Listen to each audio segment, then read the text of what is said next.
오늘은 하나님의 언어로 축복하라 라는 제목으로 함께 말씀을 나누겠습니다. 그래서 먼저 지난 수요일 이야기를 안 할 수가 없습니다. 우리 소양교회의 코이노니아를 이루기 위해 지난 수요일 날 춘천중학교에서 했던 한마음 대축제, 여기에 참가하신 우리 모든 분들께 감사를 드리고요. 특별히 이날 저는 우리 소양교회 성도들이 이런 축제, 또 체육대회, 이런 시간에 어떤 모습을 보여줄 것인가 사실은 기대가 많이 됐습니다. 평소에 예배 드릴 때는 소양교회다운 좀 소 같고 양 같은 그런 점잖고 얌전한 분들이 이런 데 가시면 어떻게 하실까 했는데 제 기대하고는 정말 몇 배의 모습으로 강원도 분들이 보기에는 점잖은데 속에는 불덩어리를 갖고 사는구나 하는 것을 제가 깨달았습니다. 정말 이 게임에서 지면은 큰일 나는 분들 같았고, 오늘이 마지막 날인 것처럼 얼마나 최선을 다하시던지 정말 보는 사람들도 아주 신이 나고, 특별히 응원하실 때에 북을 치고 가면을 쓰고 춤을 추고 응원하는 모습은 제가 다른 교회에서는 좀 보기 어려웠던 장면들도 몇 장면이 있었습니다. 뭘 얘기하는지는 그때 계셨던 분들은 아마 아실 겁니다. 아주 즐겁고 흥겨운 순서였습니다. 사실은 그런 게임에 참여하고 경기에 참여한 것은 한 240명 정도 분량밖에 안 되고요. 다른 분들은 사실은 더 많은 분들은 한 번도 그 안에 가서 뛰지 않았습니다. 되게 연세 드신 분들이신데, 근데 거의 본인의 타이반 이렇게 뛰지 않아도 하나같이 즐거워하시더라고요. 또 점심을 구역별로 이렇게 준비를 했는데요. 저는 점심시간에 젓가락 하나 들고 이렇게 작은 그릇 하나 들고 제가 이제 구역별로 하나하나 방문해서 한 입만 먹어야지 했는데 한 20개쯤 지나가니까 도저히 못 먹겠더라고요. 그래서 이제 구경만 했는데 보면서 보니까 이 봉이산 이 인근에서 나는 나무를 직접 채취해서 직접 버무리신 거, 본인이 농사지신 거 아주 하나가득 하신 분도 있고, 또 제가 좋아하는 배달 음식들 있잖아요. 치킨, 피자 이런 거 드시는 분들도 많았고, 그런데 어떤 구역은 보니까 이 닭갈비를 이렇게 해서 드시는 데들이 있고 춘천이구나 하는 생각이 들었고요. 또 어느 구역 가니까 진짜 숯불갈비집에서 쓰는 그 전문 불판, 이걸 갖고 오셔가지고 삼겹살 구워 드시는 구역도 봤는데, 단연 1위는 제가 본 중에 제일 특별했던 데는 그 집에서 쓰는 전기밥솥을 가지고 오셔가지고 그 마당에서 그걸 어디다 꽂아가지고 그걸 밥을 해서 드시는 구역이 있었어요. 대단했습니다. 아주 참 대단하다. 그러면서 모여서 식사하는 게 즐겁고 또 함께 뛰는 것도 노래하는 것도 다 즐거운데, 제가 참 감사했던 것은요, 그 중에 누구도 불평이나 부정적인 말을 하시지 않고 참 잘했다, 고맙다, 맛있다, 예쁘다, 이런 축복의 말이 가득한 시간이 얼마나 감사했는지 몰라요. 이름을 잘 모르는 사람들 만나서 서로 교제하고, 그날 저는 참 감사했던 게 어떤 분 그러시더라고요. 목사님, 저는 지금까지 교회 오면 예배만 드렸는데 지난주일 목사님 말씀 듣고 처음 한번 와봤는데 어땠을까요? 뻘쭘할 줄 알았는데 좋았다는 거예요. 너무 좋고 감사하고 기쁘더라는 거예요. 여러분, 예배도 즐겁지만 코이노니아도 즐겁고 그 모든 것이 하나님의 은혜인 줄로 믿습니다. 그래서 제가 그 모든 게 사실은 참 복되다, 참 축복스럽다 이런 생각이 들었는데요. 오늘 그 축복에 대한 이야기를 좀 하려고 합니다. 축복이란 과연 무엇일까? 우리가 교회에서 이런 단어를 참 많이 쓰는데요. 이 축복은 이름만 들어도, 그 명칭만 들어도 사실은 우리 마음에 좀 기쁜 마음이 좀 들죠. 누구에게 축복받는다, 누구를 축복한다, 이 말 자체가 우리 삶에 있어서 참 중요한 부분이다 하는 생각이 들어요. 일단 그 말 자체, 우리 한국말의 의미만 놓고 본다면 축복은 무엇인가 하면 사람을 위해 하나님께 복을 비는 일이 바로 축복입니다. 그러니까 빌축자에 복복자를 쓰기 때문에 복을 비는 것이 축복이에요. 그래서 이제 예민한 분들은 그런 말을 합니다. 뭐라고 하냐면, 하나님은 우리에게 축복하시나요? 복을 주시나요? 하나님은 우리에게 복을 주시는 분. 왜냐하면 축복은 복을 비는 일이기 때문에 하나님은 누구에게 복을 빌지 않잖아요. 하나님 복을 주시는 분. 여러분 이거 알고만 있으면 됩니다. 그런데 그러다 보니까 우리가 기도할 때 뭐라 그러냐면 하나님 우리를 축복해 주세요라는 표현은 사실은 표현상은 잘못된 겁니다. 근데 좀 예민한 분들은 그게 너무 이렇게 불편하신 거예요. 그래서 기도할 때마다 아이고 권사님 저렇게 기도하면 안 되는데 아이고 장로님도 저렇게 기도하면 안 되는데 이런 불편한 마음이 있는 분들은 오늘 이 시간 좀 자유를 얻으시고 양해하셨으면 좋겠습니다. 언어라고 하는 게 꼭 문자적인 뜻도 물론 중요하지만 그걸 사용하는 사람의 의도도 중요하다고 저는 믿습니다. 그래서 이미 교회에서는 이렇게 축복 이러면 그것은 복을 비는 행위를 물론 기본으로 하지만 하나님이 우리에게 주시는 그 복에 대한 포괄적인 의미라고 그냥 생각하시고 양해하시고 그런 분들 계시죠? 예배는 드리는 거지 예배 보는 거 아니야. 뭐 예배 보러 간다 그러면 그게 또 불편하신 분들 많아요. 사실은 우리 뭐 휴대폰 같은 것도 뭐 업그레이드가 아니지 업데이트지 뭐 이런 분들이 있습니다. 근데 그 남보다 조금 더 많이 알기 때문에 불편하신 분들이 있지만 그걸 사용하는 사람의 오류를 잡아주는 것보다 더 중요한 것은 우리가 서로 하나 되고 이해하고 사랑하는 일이라고 믿습니다. 잘 안 고쳐지더라고요. 입에 붙은 버릇처럼 된 거기 때문에. 어쨌든 축복의 의미는 하나님께 복을 비는 일인데 이걸 구약 성경의 히브리어로는 이렇게 말합니다. 한번 따라할까요? 바라크. 바라크. 이 바라크라고 하는 말이 물론 축복하다, 축복 이런 뜻이긴 한데요. 이게 이제 헬라어로는 율로기아라는 단어를 씁니다. 근데 이 말의 어원을 보면 무릎 꿇다 하는 것과 같아요. 무릎을 꿇는 거예요. 그러니까 복을 빌 때 우리가 기도할 때 무릎 꿇는 겁니다. 겸손하게 무릎 꿇고 축복합니다. 복을 받습니다. 누구로부터 받아요? 하나님으로부터 받는 거예요. 진정한 복은 여호와 하나님께로부터 오는 줄로 믿으시기 바랍니다. 그 하나님께 복을 비는 거예요. 그리고 무릎 꿇고 겸손하게 하나님의 복을 바라는 겁니다. 그럼 그 복은 또한 또 하나의 뜻은 바라크는 형통하게 한다라는 의미가 있어요. 우리가 생각하는 일반적인 복의 개념과 비슷하죠? 그러니까 형통하게 하는 겁니다. 중요한 건 이 형통이 과연 어떤 의미냐라고 하는 거죠. 성경이 말하는 복, 성경이 말하는 형통, 여러 가지로 말할 수 있겠지만 한마디로 좀 요약해서 표현한다면 한번 따라 하실까요? 하나님이 함께 하심. 여러분 하나님이 함께하는 것이 형통이고 복인 줄로 믿으시기 바랍니다. 이것을 우리가 확신 가운데 믿으면 진짜 우리가 빌어야 될 축복은요. 인생의 모든 영역에서 이 참된 형통이 이루어지는 걸 의미하는 거예요. 대표적으로는 요셉 같은 사람 볼 수 있겠죠. 요셉이 끌려가서 애굽 땅에 잡혀가서 종이 되었는데 성경은 뭐라고 하냐 하면 요셉이 형통했다 그럽니다. 왜 형통해요? 잡혀가서 종살이 하는데 하나님과 함께 한 거지. 또 억울한 옥살이를 합니다. 감옥에 들어갔는데 거기서도 형통하다고 말해요. 상황은 어려워졌는데 하나님과 함께 하니까 그 사람은 형통한 사람, 복된 사람이라고 말하는 줄로 믿습니다. 여러분 우리의 상황만 너무 보시면 안 돼요. 하나님이 함께 하시는 게 진짜 복입니다. 어제 뉴스에 보니까 이 강릉 쪽에 지금 산불이 나가지고 지금 많은 분들이 어려움을 많이 당하고 있습니다. 이분들이 빨리 회복될 수 있도록 우리 기도도 하고 물질로도 도와야 할 텐데 예를 들면 그렇게 갑자기 불이 날라와가지고 어느 틈에 불이 날라와서 우리 집에 홀랑 탔어요. 되게 힘든 일이잖아요. 이해가 안 되잖아요. 망한 것 같잖아요. 여러분 그래도 하나님이 함께 하시면 형통한 줄로 믿으시기 바랍니다.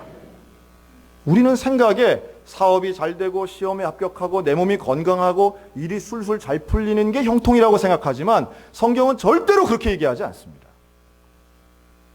진짜 복은 누구가 기준이 되냐면 하나님이 기준이 되시는 거예요. 내 기분, 내 감정, 내 상황이 기준이 아니라 하나님 보시기에 하나님을 사랑하고 하나님과 함께하고 어떤 고난 앞에서도 하나님을 의지하는 그 사람이야말로 진짜 형통한 복 있는 사람이라고 성경은 일관되게 우리에게 가르치고 있습니다. 그러니까 우리가 그걸 놓치면 안 돼요. 실제로 진짜 복이 무엇인가 이거 자꾸 헷갈리시면 안 되는 겁니다. 자, 그래서 성경에 나오는 사람들을 통해 하나님이 어떤 축복의 말씀을, 하나님의 언어를 우리에게 주시는가 몇 가지만 볼 텐데요. 첫째는 이 아론을 통한 축복입니다. 아론은 최초의 제사장이에요. 그래서 하나님이 모세에게 명령하셔서 아론에게 이렇게 사람들을 축복해라. 사람들의 복을 이렇게 빌어라. 라고 가르쳐 주십니다. 그게 민수기 6장인데요. 자, 함께 같이 읽습니다. 여호와는, 넘겨주세요. 여호와는 시작. 여호와는 내게 복을 주시고 너를 지키시기를 원하며 여호와는 그의 얼굴을 내게 비추사 은혜 베푸시기를 원하며 여호와는 그 얼굴을 내게로 향하여 드사 평강 주시기를 원하노라. 아멘. 이게 대표적인 축복의 말씀이고 축복의 기도입니다. 복을 비는 거예요. 그런데 이 내용 어디에도 건강하게 해달라, 돈 많이 달라, 출세하게 해달라 이런 얘기가 없어요. 여기에는 한마디로 너를 지키기를 원하시고, 누가요? 하나님이. 여호와가 그의 얼굴을 내게 비추신다는 거예요. 하나님이 나를 보신다는 거죠. 하나님이 나와 함께 하시고 나와 대면하시고 나와 대화하시고 나와 동행하는 것, 그 복을 비는 겁니다. 그러면 결과적으로는 하나님이 나를 쳐다보시고 나와 함께 하시고 이것을 내가 믿을 때에 우리가 경험하는 복이 바로 평강인 줄로 믿으시기 바랍니다. 이게 샬롬이에요. 하나님이 우리와 함께 할 때 이 평강을 누리는 거예요. 세상이 줄 수 없는 그 평강, 그것이 하나님과 함께하는 형통한 사람이 누리는 복인 줄로 믿습니다. 대한민국이 50년 전보다 100배 부자가 됐어요. 100배 부자가 됐는데 국민소득 기준으로. 근데 여러분, 우리는 더 행복한가요? 더 평강을 누리고 있나요? 우리는 지금보다 경제가 발전하면 더 행복해질 거라고 좀 이상한 착각을 하고 있어요. 그러나 행복은, 그건 인간적인 단어라면 성경적 단어 평강은 상황이나 소유나 물질과는 그렇게 긴밀한 관계가 별로 없어요. 하나님이 함께 하시면 가난한 가운데에도 배고픈 가운데에도 평강을 누릴 수 있고요. 하나님이 계시지 않으면 세상에서 제일 큰 부자라 해도 불안과 두려움과 걱정과 염려와 근심 때문에 살 수 없고 잠이 안 오는 그런 불안증에 시달리는 거 우리는 많이 보지 않습니까? 우리가 정말로 구해야 할 놀라운 복, 놀라운 형통은 하나님과 함께하는 것입니다. 여러분, 이런 축복의 언어를 가지고 자녀들을 축복하시기를 주님의 이름으로 권면합니다. 자, 또 신약에 볼까요? 신약에 보면 오늘 본문이에요. 오늘 본문에 보면 예수님에 대한 말씀이 나오는데 당시에 사람들이 세례를 받기 위해서 다 몰려옵니다. 예수님도 세례 받으셨어요. 누구한테 세례 받으셨어요? 세례 요한에게 세례 받으셨습니다. 요단강에서 세례 받으셨는데요. 이 그림은 요즘에 약식례처럼 하지만 실제로는 이런 그림이 아니라 예수님이 침례 받으십니다. 요단강에 확 들어가시는 거죠. 그런데 놀라운 건 이 세례를 받으시는 예수님, 이 시간에 성령이 임하십니다. 비둘기의 형체를 가진 성령이 강림하시고 하늘이 열리며 하나님의 소리가 들려요. 뭐라고 들립니까? 따라 하시기 바라요. 너는 내 사랑하는 아들이라. 내가 너를 기뻐하노라. 아멘. 야, 저는 이 구절을 읽는데 제 가슴이 다 뭉클하더라고요. 하나님이 예수님에게 하신 말씀이에요. 하늘로부터 소리가 나는데 너는 내 사랑하는 아들이다. 내가 너를 기뻐하노라. 제가 한번 상상을 해봤어요. 예수님이 태어나시고 성경에 나오지 않지만 10대 시절, 20대 시절을 지나시지 않았겠어요? 그런데 지나면서 나는 누구인가? 내가 메시아로 이 땅 가운데 와서 사람들의 죄를 대신 지고 죽어야 되는데 이 메시아의 자기 확신, 메시아적 정신, 여기에 대해서 예수님이 고민이 없었다면 아마 거짓말일 겁니다. 나중에 십자가를 치실 때도 땀방울이 핏방울 되도록 기도하며 하나님 앞에 매달렸던 예수님이시기 때문에 자기 자신에 대한 정체성, 여기에 대해서 예수님 당연히 기도하고 고민하셨을 거예요. 그런데 이 세례받는 이곳에서 하늘의 문이 열리며 하나님 말씀하십니다. 너는 나의 사랑하는 아들이다. 여러분, 이 말씀이 예수님에게는 놀라운 축복이었는 줄로 믿습니다. 다른 말로 하면요, 예수님도 복이 필요했던 거예요. 예수님도 하나님의 말씀이 필요했던 분인 거예요. 여기 있는 저나 여러분, 그 어떤 누구도 하나님의 복이 필요 없는 사람은 한 명도 없습니다. 제가 이걸 가정에 한번 생각해 봤어요. 우리 가정이 어떨까? 여러분, 가정에 사랑이 있어요, 없어요? 사실은 가정에 사랑이 있습니다. 자기 자식을 사랑하지 않는 부모는 없어요. 가족들이 서로 사랑하지 않는 가족은 없습니다. 다 사랑합니다. 그런데 문제는 뭐냐 하면 사랑은 충분한데 뭐가 부족하냐 하면 축복이 부족한 것 같다는 거예요. 사랑하는 마음은 있어요. 그런데 이 사랑을 어떻게 표현하느냐, 상대방을 어떻게 축복하느냐, 이거는 다 다르더라는 거예요. 나는 아들을 위해서 한 이야기인데 아들은 그게 평생의 상처가 되더라는 거예요. 다 너 잘 되라고 하는 거야. 그런데 기껏 나오는, 그러려고 날 낳았어요? 이런 이상한, 너무 안타까운 상황들이 가정 가운데 얼마나 많으냐는 거예요. 제가 잘 보니까요, 이 언제 축복의 언어를 제일 많이 표현하는가? 예를 들면, 야, 아들아 사랑한다, 딸아 사랑한다, 너 참 잘한다, 아이고 잘하네, 예쁘네, 이런 말은 언제 제일 많이 하는지 아세요? 애가 말 못 알아들을 때 제일 많이 합니다. 애가 말을 못 알아들을 땐 제일 많이 해요. 할아버지, 할머니, 다 좋은 얘기만 하지, 거기서 뭐 어떤 게으른 놈, 이런 얘기 안 하죠. 하루에 20시간 자도 누가 게으르다 그래요, 애기 보고. 다 예쁘다 그러고, 우리 애는 순하다 그러고, 다 좋은 얘기만 하잖아요.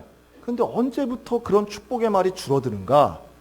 애가 말을 하기 시작할 때부터 희한하게도 축복의 말보다는 훈계의 말, 교훈의 말이 더 많아지더라는 거예요. 언제부터는, 그 다음에 축복의 말이 사라지는 건 내 말을 안 들을 때부터는 축복의 말이 이상하게 변해서 교훈을 빙자한 저주의 말 비슷한 게 막 나갑니다.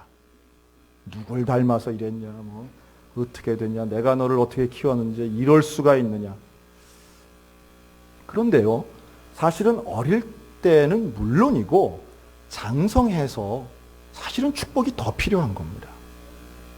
생각해 보세요. 예수님이 지금 하나님으로부터 이런 축복의 말씀, 너는 내 사랑하는 아들이다, 이 말을 들을 때 예수님 몇 살이었다고요? 30살이셨어요. 여러분, 30이 넘은 아들, 딸에게 여러분 축복의 말씀 하고 있으십니까?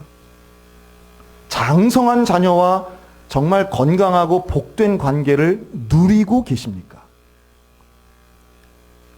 자녀를 위하는 이야기입니다. 사랑하기 때문에 하는 얘기예요. 항상, 야, 준비는 잘 돼가냐? 야, 어떻게 할 건데? 그 다음 계획은 뭔데? 야, 사람이 계획이 있어야지. 야, 그래가지고 어떻게 꾸려? 야, 그러면 안 돼. 내 말 좀 들어라. 다 너 잘 되라고 하는 얘기야. 다 사랑하니까 하는 이야기입니다. 그런데 정말로 우리가 하고 우리가 듣고 싶어 하는 말은, 좀 따라할까요? 너는 내 사랑하는 아들이다. 너는 내 사랑하는 딸이다. 사랑하는 남편이고 사랑하는 아내고. 사실은 생각해보면 자녀들로부터 듣고 싶은 말도 이런 말 아닐까요? 정말 내 사랑하는 아버지십니다. 존경하고 사랑하는 엄마예요. 서로가 듣고 싶은데 절대로 안 하는 말이잖아요. 이렇게 얘기하면 목사님은 되게 잘하나 보네요 라고 생각하시는 1%들이 꼭 있더라고요. 저도 잘 못해요. 그래서 사실은 속상하고 죄송하죠. 의도적으로 하려고 애씁니다. 자녀들에게 잘했을 때 칭찬하는 거 누구에게나 쉽습니다. 그걸 또 남들한테는 더 크게 과장해서 자랑하잖아요. 잘못했을 때 지적하는 거 누구의 어떤 부모에게나 그건 다 있는 일입니다. 그런데 아무 일도 일어나지 않았을 때 내 자녀를 향하여 너는 내 사랑하는 아들이야. 장성한 그 자녀에게, 나보다도 더 크고 나보다도 더 많이 배운 그 아들, 딸에게 너는 나의 기쁨이야. 뭘 잘해서 기쁨이 아니라 네 존재 자체가 나에겐 기쁨이고 자랑이야. 좋은 직장에 들어가건 들어가지 않건 상관없어. 시험을 잘 보건 못 보건 상관없어. 너는 나의 기쁨이고 사랑하는 가족이야. 여러분, 이 일을 우리가 해야 되지 않겠습니까? 부모는 축복의 사명을 맡은 가정의 제사장인 겁니다. 잘못할 때는 고쳐줘야죠. 지적해줘야죠. 하지만 사람이 언제나 잘하는 일과 잘못한 일만 하지는 않잖아요. 사실은 그렇지 않을 때가 훨씬 더 많잖아요. 아무 일도 일어나지 않은 것처럼 느끼는 일상의 삶 가운데. 왜 우리는 정보만 주고받습니까? 밥은 먹었냐? 언제 들어오냐? 언제 가냐? 내일은 뭐 가냐? 왜 우리는 정보만 주고받아? 우리는 서로 간에 축복의 언어로 우리의 삶이 정말로 놀라운 관계 속에 숨겨져 있는 행복을 만나게 될 줄로 믿으시기 바랍니다. 자, 예수님도 축복하셨어요. 예수님은 사실은 아이를 낳지는 않으셨지만 어린아이들, 다음 세대를 정말 축복하신 분입니다.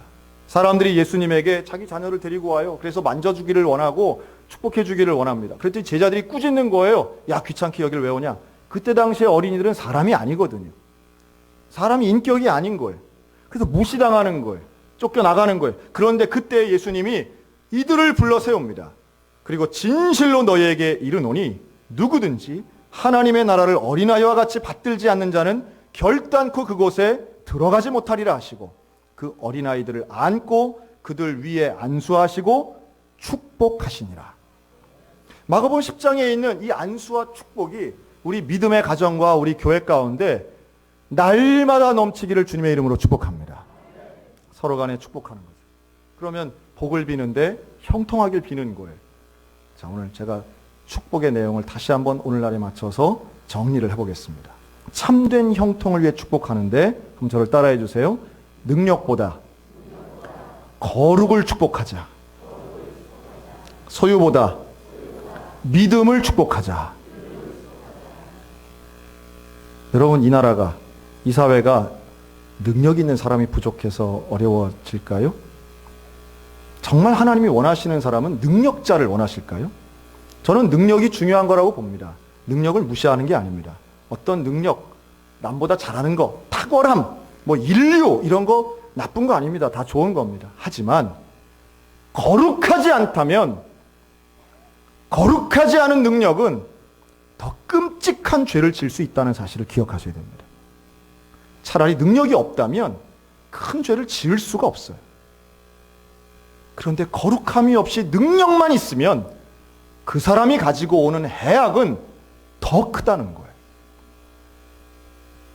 우리는 언제나 남보다 더 많이 가지고 더 높은 자리를 추구하는데 소유가 나쁜 거 아니에요. 그러나 예수 그리스도를 만나지 않으면 그 믿음이 없이 누리는 소유는 결국 멸망길로 가는 것임을 분명히 깨달으셔야 됩니다.